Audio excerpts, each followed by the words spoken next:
우리 한번 따라해 보시겠습니다. 영적인 그릿, 하나님 새 역사를 만든다. 그릿이라는 책을 쓴 앤젤라 리 덕워스라는 분이 있습니다. 이분은 하버드 대학을 수석 졸업한 후에 경영 컨설팅을 하면서 나름 성공하고 있었던 27살에 그 일들을 그만두고, 그리고 뉴욕시의 한 공립학교에서 중학생들에게 수학을 가르치는 교사가 됩니다. 몇 년 동안 아이들을 가르치면서 평균보다 떨어지는 IQ, 특별할 것이 없는 재능, 또 불우한 가정환경과 같은 모든 불리함을 극복하며 놀라운 성공을 일구어내는 학생들이 있는가 하면, 반면에 인류대를 낳은 부모, 뛰어난 재능, 좋은 가정환경 등 성공할 수 있는 모든 조건을 갖추었는데도 힘없이 실패하는 학생들이 있음을 발견하면서 그 차이가 무엇일까, 즉 성공의 비결은 무엇일까를 연구하기 시작했습니다. 그리고 지금은 펜실베니아 대학의 선구적인 심리학자가 되어서 활동 중인데요. 창의적이고 미래의 잠재력이 큰 인물 20명에게 수여하는 메가더 펠로우 상을 수상하기도 한 여인이 되었습니다. 그녀는 분명한 성공의 비결은 높은 IQ나 또는 좋은 외모나 강력한 체력 또는 뛰어난 재능이나 환경이 아니라 그녀가 그릿이라고 말하는 열정과 인내, passion and perseverance, 이 열정과 인내의 조합에 있다는 것을 발견하게 됩니다. 그릿이라는 말을 조금 설명한다면, 자신이 성취하고자 하는 목표를 끝까지 해내고자 하는 힘, 어려움이나 역경, 슬럼프가 있더라도 그 목표를 향해서 오랫동안 꾸준히 정진할 수 있는 지구력을 말하는 것으로, 한국말로 표현한다면 기계 또는 불굴의 정신, 또 좀 이렇게 표현하기 쉬운 말로 깡, 이런 말이라고 할 수 있습니다. 많은 고등학교 또 사관학교들, 심지어는 전국 맞춤법 대회를 누가 끝까지 버텨내고 좋은 성적으로 졸업할 수 있는지를 오랫동안 많은 사람들을 연구한 결과도 마찬가지로 다른 어떤 조건이 아니라 그릿, 바로 여기에 승패가 달려 있더라라는 것이었습니다. 저에게 가장 큰 감동을 준 것은 세상을 성공으로 잘 사는 길도 이러한데 하물며 영적인 그릿을 가지면 그 능력과 결과는 얼마나 대단할까 하는 기대감에 가슴이 뛰었습니다. 오늘 성찬 예배를 앞두고 성경을 읽으면서 오늘 이 본문 앞에 멈추어 쓰게 된 것은 바로 예수님께서 보여주시는 이 믿음이 바로 영적인 그릿, 이것을 우리에게 깨닫게 해주는 부분이었기 때문이었습니다. 우리가 잘 아는 것처럼 유대인들의 멸시와 핍박, 그리고 힘없고 약한 자로서의 고통과 죽음 등 사람이 당할 수 있는 최악의 상황 속에서도 예수님은 십자가를 지는 것을 포기하지 않으셨습니다. 죽기까지 십자가를 지시고 그 길을 가신 까닭은 아버지 하나님이 말씀하신 데 대한 순종의 그릿이었고, 그리고 기도의 습관을 통해서 끝까지 기도하신 것은 바로 기도의 그릿을 우리에게 보여주는 것이었습니다. 그러자 바로 그런 영적인 그릿을 통해서 인류 역사상 최고의 반전, 가장 아름다운 역전승인 부활의 위대한 승리가 만들어지게 된 줄로 믿습니다. 이것은 오늘 우리들의 신앙에 적용해서도 마찬가지라는 거죠. 아담과 하와가 교만과 불순종으로 하나님께 범죄한 이후로 모든 인간은 어떤 나라, 어떤 시대, 어떤 환경 속에 살고 있어도 다 죄와 사망의 종이 되어서 다 물질의 가난과 저주에 대한 염려와 근심을 가지고 있고, 모든 사람이 질병과 죽음에 대한 두려움을 가지고 있고, 모든 사람이 영벌의 최악의 절망 가운데 허무와 무의미로 몸부림치는 상황 속에 갇혀 있게 되었습니다. 또 우리는 이민자로서 아니면 예수를 잘 믿고자 하는 사람으로서 때로는 멸시와 핍박을 받을 수 있고, 각자의 형편과 처지에서 당하는 힘없고 약한 자로서의 고통과 상처와 아픔 등이 있을 수밖에 없습니다. 하지만 이제 우리는 부활 승리하신 우리의 구세주 예수로 말미암아 구원받은 하나님의 자녀가 되었을 뿐만 아니라 예수님처럼 영적인 그릿을 가지고 말씀을 순종하고 기도하기를 포기하지 않는다면 최고의 반전을 이루는, 합력하여 선을 이루는 인생의 승리자가 될 수 있게 된 줄로 믿습니다. 오늘 저는 영적인 그릿, 하나님 새 역사를 만든다라는 제목으로 이 시대를 살고 있는 저와 여러분에게 하나님이 주시는 두 가지 은혜를 함께 나누기를 원합니다. 첫째, 영적인 그릿의 첫 번째는 말씀에 대한 순종이어야 합니다. 자, 영적인 그릿 첫 번째가 뭐라고요? 말씀에 대한 순종. 그러니까 우리도 말씀에 대한 순종을 가지면, 여기에 대한 그릿이 있으면 우리는 놀라운 반전의 역사, 대역전승을 이룰 수 있다는 거죠.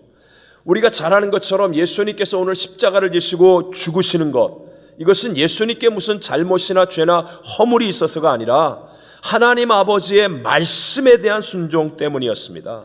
그러니까 예수님의 영적인 그릿의 첫 번째는 말씀에 대한 순종에 있었다는 사실을 깨달을 수 있는 것입니다.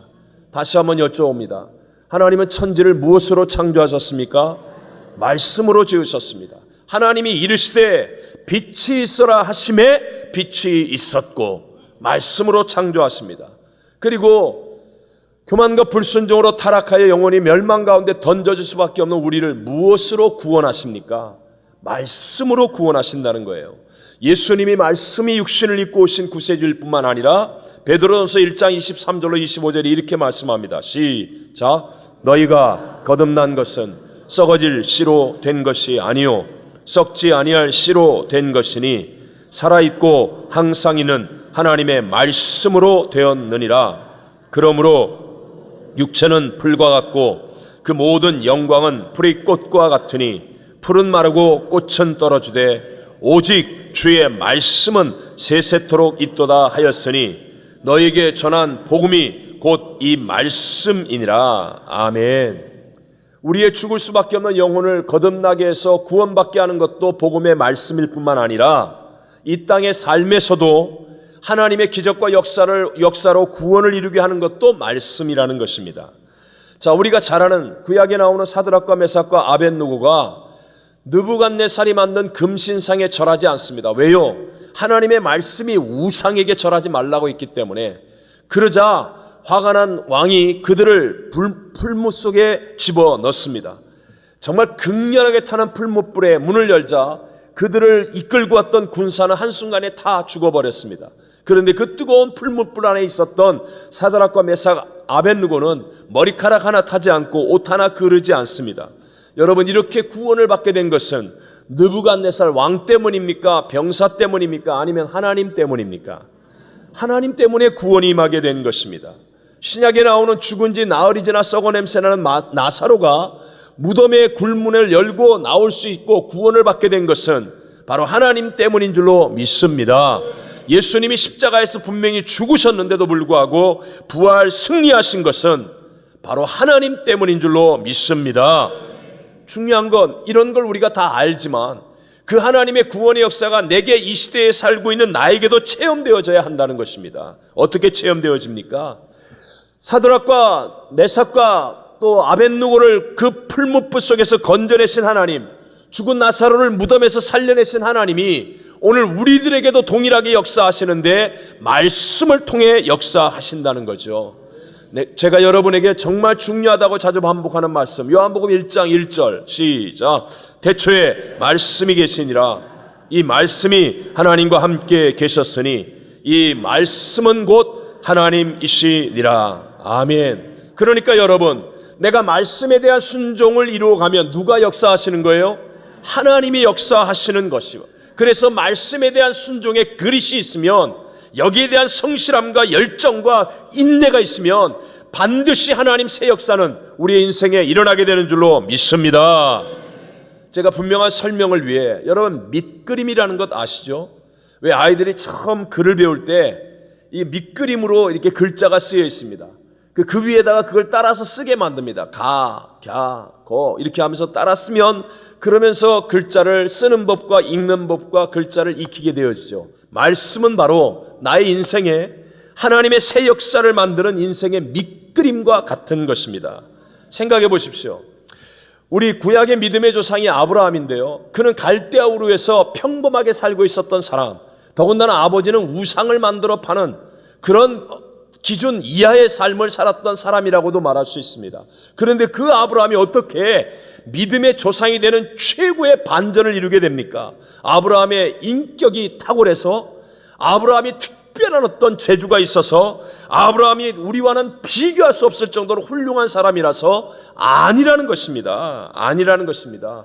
아브라함에게 하나님이 말씀하실 때 아브라함은 갈 바를 알지 못하였지만 그 말씀의 밑그림을 따라서 순종하여 나간 것입니다. 그랬더니 말씀의 밑그림을 따라 순종하여 나아갔더니 아브라함의 인생이 점점 하나님을 체험하고 하나님의 복을 받는 인생이 되어집니다.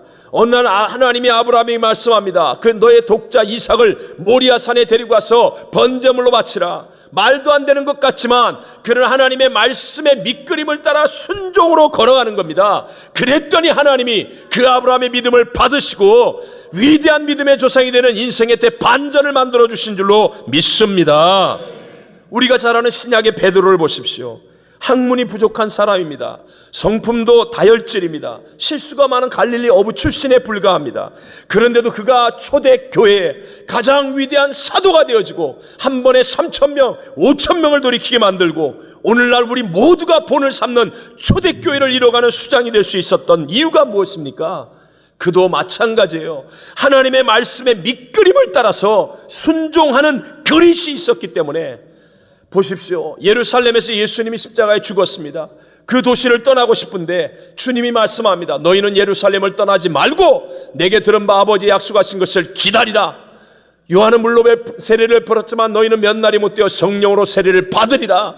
그 하나님의 말씀을 순종하는 그릇, 이 그릇을 가지고 견뎌냈다는 거예요. 그랬더니 베드로에게 성령이 충만히 임하게 되고 그가 나가 설교할 때 위대한 하나님의 새 역사가 일어나고 초대교회를 일으켜 세우는 하나님의 인물로 쓰임받게 된 줄로 믿습니다. 미국의 영적 부흥을 일으켰던 D.L. 무디의 고백 가운데 이런 글이 있습니다. 나는 믿음을 달라고 기도했습니다. 그리고 믿음이 어느 날 하늘로부터 번개같이 뚝 떨어질 것을 기대했습니다. 그러나 믿음은 오는 것 같지 않았습니다. 그러던 어느 날 성경을 읽다가 로마서 10장 17절을 읽게 되었습니다. 그러므로 믿음은 들음에서 나며 들음은 그리스도의 말씀으로 말미암았느니라. 지금까지 내가 성경을 덮어놓고 믿음이 생기도록 노력했던 어리석음을 깨달았습니다. 이제 나는 하나님의 말씀을 공부하고 실천하는 동안 내 믿음이 줄곧 자라나는 것을 알게 되었습니다. D.L. 무디는요, 뒤에 목사님이라고도 붙이지 않습니다. 왜요? 제대로 된 신학을 나오지 않았어요. 초등학교 졸업도 못했어요. 구두 수성공이었어요. 그의 스펙과 그의 조건은 형편없었어요. 그러나 수많은 영혼을 구원하고 미국을 타락으로부터 건져낸 영적 부흥의 하나님의 위대한 인물이 될 수 있었던 까닭은 바로 하나님 말씀의 밑그림을 따라 그런 순종의 그릇이 있었다는 거예요. 하나님 말씀을 읽을 때마다 순종하고 체험하고 순종하고 체험하고 이 순종의 그릇이 있었기 때문에 그의 인생은 하나님이 가장 존귀하고 위대하게 만드는 한 사람이 된 줄로 믿습니다. 우리에게도 마찬가지예요. 나의 인생의 위대한 새 역사를 만드는 신앙이 무엇입니까? 말씀이라는 밑그림을 가지고 순종을 통해서 나타나는 결과들이 나의 인생을 위대하게 만들어주는 겁니다. 말씀을 순종하면 하나님이 자신의 이름을 걸고 우리를 지켜주시고 인도해 주시는 것입니다. 이렇게 위대한 하나님의 새 역사는 말씀을 순종하는 삶을 통하여 그 밑그림을 따라가는 순종의 그릇을 통하여 만들어지는데 이 일을 가장 크게 방해하는 것이 바로 나 자신, 내 자, 에고라는 것입니다. 여러분, 누가 말씀을 순종하여 온전한 11조를 드릴 수 있습니까? 돈이 많은 사람이요? 천천만만의 말씀입니다. 자아가 깨어진 사람. 누가 말씀을 순종하여 전도하고 선교할 수 있습니까? 시간이 남아도는 사람? 아닙니다. 하나님의 말씀 앞에 자신의 자아를 깨뜨릴 줄 아는 사람. 누가 말씀대로 원수를 용서하고 축복할 수 있습니까? 마음이 너그러운 사람? 아닙니다. 하나님의 말씀 앞에 기꺼이 자신을 포기하고 내려놓을 줄 아는 사람. 여러분, 아무리 하나님이 가장 좋은 밑그림을 내게 갖다 주어도 내 입장, 내 형편, 내 처지, 내 자아, 나의 시간, 나 하는 사람은요, 그 밑그림을 따라 순종의 그릇이 만들어지질 않습니다. 자아가 살아있는 사람은 늘 하나님이 말씀에 밑그림을 갖다 주어도 나는 시간이 없습니다. 나는 몸이 피곤합니다. 나는 젊습니다. 나이가 많습니다. 나는 능력이 있습니다. 없습니다. 나는 지금 힘이 듭니다. 어쩌습니다. 매일 나. 내 안에 내가 너무 많아서 그래서 바람만 불어도 서로 부대끼며 울어대는 거예요. 그러니까 우리가 축복의 통로가 되기는커녕 늘 무거운 짐이 되어버리고 마는 것입니다. 자기 힘 빼고 자신을 십자가에 못 박고 오직 말씀에만 집중하고 말씀을 믿는 사람이 되어야 말씀에 대한 순종의 그릇이 만들어지게 됨을 믿으시기 바랍니다. 여러분, 우리에게요 정말 순종하기 어려운 말씀이 내게 부딪힐 때가 있어요. 그때 한번 나 자신의 한계를 뛰어넘으며 순종을 해보면 내 영혼이 싱싱하게 살아나는 것을 체험합니다. 2번 순종하면 용기가 더 생기고요, 확신과 생기가 넘쳐나게 됩니다. 3번 순종해보면요, 내 안에 생명의 풍성함이 넘치는 기쁨이 있고요, 어떤 야성적인 그릿이 만들어지고요, 기계가 넘치는 세상을 이기는 그리스도인이 되어질 줄로 믿습니다. 그러나 반대로 예수를 오래 믿었다고 하면서도 불구하고 결정적인 순간에 한번 불순종하면 희한합니다. 마음의 어둠이 찾아오기 시작하고 이상하게 마음이 불편한 신앙생활이 됩니다. 2번 불순종하면 아무것도 아닌 일에 짜증을 내고 늘 어두운 생각을 하고 어느 결정적인 순간에 에라 모르겠다는 식으로 잘못된 판단에 실수가 나타나기 시작합니다. 한 3번 정도 불순종하고 나면요, 마치 영혼이 소금에 절인 배추처럼 시들해져서 무슨 예배를 드리고 무슨 말씀을 들어도 아무런 감동도 감격이 없어요. 감각이 없어요. 늘 불평하고 원망하고 미워하고, 그래서 삶은 점점 황폐해지고 말라가 버리고 마는 것입니다. 여러분, 우리가 신앙생활하며 실수는 할 수 있어도 의도적인 불순종은 안 됩니다. 혹시라도 불순종을 했다면 다른 걸 구하기 전에 축복, 치료, 다른 은혜 그런 걸 구하기 전에 먼저 철저하게 회개하고 돌이키게 되시기를 바랍니다. 그것만이 사는 길이라는 거예요. 말씀의 밑그림을 순종하는 그릿. 2번째, 영적인 그릿의 2번째, 기도입니다. 기도는 습관이 되도록 훈련해야 하는 것입니다. 영적인 그릿의 2번째가 뭐라고요? 기도. 여러분, 오늘 우리가 읽었던 이 본문, 십자가를 지시기 전에 예수님께서 보여주신 모습은 다 기도하는 모습이지 않습니까? 감람산에 습관을 따라 기도하러 올라가셨습니다. 따라온 제자들에게 유혹에 빠지지 않게 기도하라고 말씀하고 가르치십니다. 예수님 자신은 무릎을 꿇고 기도하셨습니다. 얼마나 간절히 기도하셨는지 땀이 땅에 떨어지는 핏방울 같이 되도록 애쓰고 힘써 예수님이 기도하셨습니다. 그리고 자고 있는 제자들을 그냥 내버려 두지 않고 깨우시고 기도하라 가르치시고 책망하셨습니다. 기도가 반드시 우리에게 있어야 되는 영적인 그릿이기 때문입니다. 여러분, 기도는 하나님과의 특별한 연결 아닙니까? 혹시 자녀들을 이렇게 여러 손주 손녀든지 이렇게 기르시는 분들, 키워보신 분들, 이렇게 자녀들을 양육해 보신 분들은 부모 입장에서 보면 여러 명의 자녀들이라 할지라도 사실 다 사랑합니다. 다 잘해주고 싶고 모든 자녀들의 필요를 다 공급하려고 합니다. 그런데 언제 특별한 연결이 이루어집니까? 그것은 구할 때입니다. 한 자녀가 와서 계속해서 엄마 김밥 사줘 그래요. 그러면요, 웬만하면 시간 되고 여력이 되면 싸줘요, 안 싸줘요? 싸줍니다. 특별한 관계가 이렇게 연결되어지는 것은 구할 때라는 거예요. 아무 말도 안 하고 있는 자녀 사랑하긴 사랑하지만 그러나 특별하게 구하고 특별하게 간절히 매달리면 특별한 역사들은 일어나게 된다라는 것입니다. 일반적인 우리의 부모들도 그런데 우리 하나님은 전지전능하신 분 아닙니까?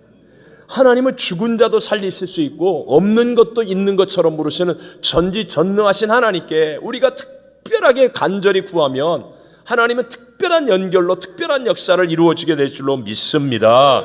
초대교회가 특별한 은혜를 누릴 때를 보십시오. 그들은 가장 어려운 절박의 상황, 문제 속에서 예루살렘을 떠나지 않고 두려워서 창문과 문을 걸어 잠근 채 다른 거 하지 않고 사도행전 1장 14절에 말하는 것처럼 더불어 마음을 같이 하여 오로지 기도에 힘쓰니라.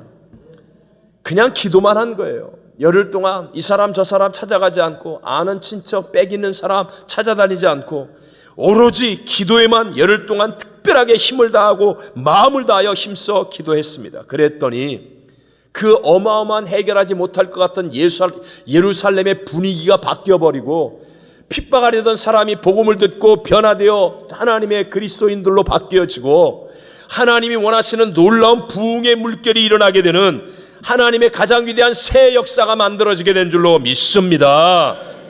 반대로 여러분, 오늘 우리 미국의 신앙은요, 하나님을 찾기보다는 세상이 너무 잘 돼 있어서 교회와 신앙인들이 세상의 것들을 찾으려고만 하는 거예요. 그래서 특별한 은혜, 하나님의 살아계심을 체험하지 못하고 있는 이유, 그 이유는 세상의 것을 찾는 만큼 하나님 앞에 기도하는 것이 사라지고 있기 때문에. 여러분, 세상의 것만을 상대하며 자기의 머리로 계산하는 신앙은 처음에는요, 자기 뜻대로 뭘 몇 가지를 이루는 것 같아요. 왜? 계산하니까. 그러니까 행동이 빠르고 뭐가 이렇게 자기 뜻대로 할 거 아니에요. 하지만 시간이 흐를수록 영적으로는 점점 빈곤해지기 시작하고, 그래서 범사에 잘 안 되기 시작하고, 이상하게 피곤하고 짜증나고 힘든 연약해지는 삶이 되어지고 마는 것입니다. 자, 이해를 위해서 여러분 이렇게 한번 생각해 보십시오. 자, 어떤 분이 어젯밤에 성령의 감동이 막 시작한 거예요. 그 자기의 총재산이 10만 불이라고 해보십시오. 10만 불이 있는데 성령이 감동하셔서 오늘 2부 예배 가서 헌금을 드리라는 거예요. 그래가지고 밤새도록 기도하다가 순종을 해가지고 그래서 10만 불을 들고 헌금하기 위해서 오늘 2부 예배를 드리고 있어요. 그러면 그분이 예배 시간에 졸겠어요? 졸겠어요? 옆 사람하고 잡담하고 장난치면서 예배 드리겠어요? 아닙니다, 여러분. 그분은요, 반드시 주님의 임재를 체험하고 영원히 소생하는 예배를 드리게 될 줄로 믿습니다. 이게 무슨 말이에요? 이렇게 하나님 앞에 자신을 헌신하고 심으면, 그러면 반드시 실수가 없으신 하나님의 복이 나의 생업과 나의 삶 속에 임하게 되는데, 누구든지 심을 수 있고 헌신할 수 있는 그것이 바로 기도라는 거예요. 그래서 하나님 앞에 예배 드릴 때 하나님 앞에 최선의 기도를 심을 줄 아는 사람이 되어지면 반드시 예배의 성공자가 되어지고요, 삶 속에 하나님이 주시는 영적인 충만함, 생명력에 넘치는 능력을 체험하게 될 줄로 믿습니다. 거기에 비해서 교회 와가지고 자꾸 눈에 보이고 손에 잡히는 어떤 이득을 구하는 사람, 세상적인 어떤 것들을 구하는 사람들은요, 결국 하나님보다는 사람들의 눈치를 보게 되어 있습니다. 예를 들어서 우리 교회 같으면 뭐 교회 차량을 이용한다, 아니면 교회에서 어떤 후원이나 예산의 지원을 받는다, 아니면 뭐 어떤 대우를 받는다, 이런 것에 마음을 더 빼앗겨 버리면 기도를 통한 영적인 그릿이 자기도 모르게 그 사람에게 점점 사라져 버리는 거예요. 이렇게 영적인 보이지 않는 하나님을 향한 기도의 그릿이 사라지고 자꾸 눈에 보이고 이런 것들을 얻기 위해서 애쓰기 시작하면 설령 교회 안에서 그런 것을 얻는다 할지라도 그 기쁨은 잠깐이에요. 결국은 자기 만족, 자기 우울감에 빠지거나, 만약에 못 얻게 되면 불평과 원망으로 갈등 속에 빠지는 미련한 신앙이 되어져 버리고 마는 거죠. 그러니까 같이 교회 생활을 하고 같이 예배를 드리는 것 같은데 영적인 충만이 없어요. 감사와 눈물이 없습니다. 기쁨과 감격이 없습니다. 생명력이 없는 거예요. 영혼이 잘된 가치가 안 되어지는 거예요. 이렇게 실패하는 사람들의 특징은요, 교회에서 아는 것은 많습니다. 교회에 친구들도 많습니다. 말도 잘하고 일도 잘하기까지도 합니다. 그러나 분명한 것은요, 기도가 없는 신앙생활을 하고 있다는 거예요. 기도가 없는 신앙생활. 제가 이번에도 많은 선교사님들, 다른 형편과 처지와 조건, 세계 곳곳에 있는 선교사님들을 이렇게 동시에 함께 만나보면 정말 어려운 환경, 나쁜 조건 속에서 사역하는데도 불구하고요, 생명력이 넘쳐나고 하늘의 기쁨과 승리를 막 체험하는 그런 분들이 있어요. 또 어떤 분은 세상적으로는 좋은 환경이고 갖출 수 있는 건 다 갖췄는데도 불구하고 끊이지 않는 염려와 근심, 얽히고 설키는 문제, 헤어나오지 못하는 수렁에 빠진 사람처럼 지치고 피곤하고 힘든 가운데 억지로 사역하는 분들도 있어요. 그 차이점은요, 개인의 능력의 차이가 아니에요. 분명한 이유는 기도의 그릇의 차이예요. 기도의 그릇. 기도보다도 다른 것을 찾고 세상적인 수단과 방법을 의지하는데 더 집중하고 노력하는 사람은요, 잠깐 눈에 보이는 몇 가지는 해결할지 모르지만 보이지 않는 더 많은 문제와 영적인 세계 속에 깊은 수렁에 빠지고 얽히고 설키는 문제에서 헤어나지 못하는 미련한 삶을 사는데, 그런데 기도를 붙잡고 기도의 그릇이 분명한 사람은요, 악한 영을 이기고 영혼이 잘된 같이 범사가 되고 강건해지는 놀라운 승리의 결말들을 얻게 되는 줄로 믿습니다. 예수님이 말씀하시지 않았습니까? 기도 외에 이런 유가 나갈 수 없느니라. 여러분, 기도 외에 다른 방법으로 해결할 길이 있다면 해보십시오. 없습니다. 여러분, 예수님이 없다고 그러는데 어떻게 내가 있다고 얘기합니까? 기도 외에 우리 가정에 자꾸 문제가 생기고 우리 자녀들이 자꾸 아파지고 자꾸만 사업에 이상한 인간들이 찾아오고, 기도 외에 내 인생에 자꾸 어둠이 끼고 불평이 끼고 미움이 끼고, 기도 외에 자꾸만 이런저런 육신의 정욕이 나오고 자꾸 이상한 마음이 들고, 기도 외에 이런 유가 나갈 수 없느니라. 없느니라. 모든 성령의 충만함은 대부분이 다 기도로 이루어지는 거 아닙니까? 여러분, 성령은 하나님이십니다. 제가 여러분에게 자주 얘기하고 중요하게 얘기하지 않습니까? 복은 내가 돈을 많이 갖거나 높은 자리에 있는 게 복이 아니에요. 아니, 지금 박근혜 대통령이 복입니까? 복이에요? 그 제일 높은 자리에 있다가 감옥에 간 게 복입니까? 저 지금 재벌 총수가 감옥에 들어가 있잖아요. 교대로 그냥 지금은 롯데가 들어가 있대. 한국 재벌 순위 5위. 그게 돈 많이 가지고 복입니까? 복은 하나님의 영역 안에 거하는 것이 복입니다, 여러분. 네? 그럼 어떻게 하나님의 영역 안에 거합니까? 기도하면 성령으로 충만해지잖아요. 성령은 하나님 아니십니까? 기도하면 성령 하나님이 내 속에 거하시고 내가 하나님의 영역 안에 거하는 거예요. 그래서 아직 내게 문제가 떠나지 않고 대적이 있는 것 같지만, 그러나 하나님의 영역 안에 거하여서 문제보다 크신 평강이 있고 소원이 넘쳐나고 기쁨이 있고 용기가 생기고 하나님의 지혜가 체험되어지고 하나님이 주시는 역전승을 체험하며 감격 속에 승리의 길을 걸어가는 신앙인이 되는 줄로 믿습니다. 생명력이 넘쳐나게 될 줄로 믿습니다.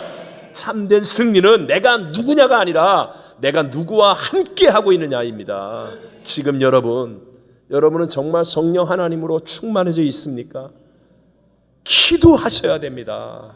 기도의 그릇이 있을 때 내 처지가 사자굴에 던져지는 처지라 할지라도, 어떤 대적 앞에 서 있다 할지라도 기도하면, 다니엘처럼 기도하면 하나님이 주시는 이 승리, 하나님의 영역 안에는 복을 누리는 진정한 믿음의 승리를 만들어내게 될 줄로 믿습니다.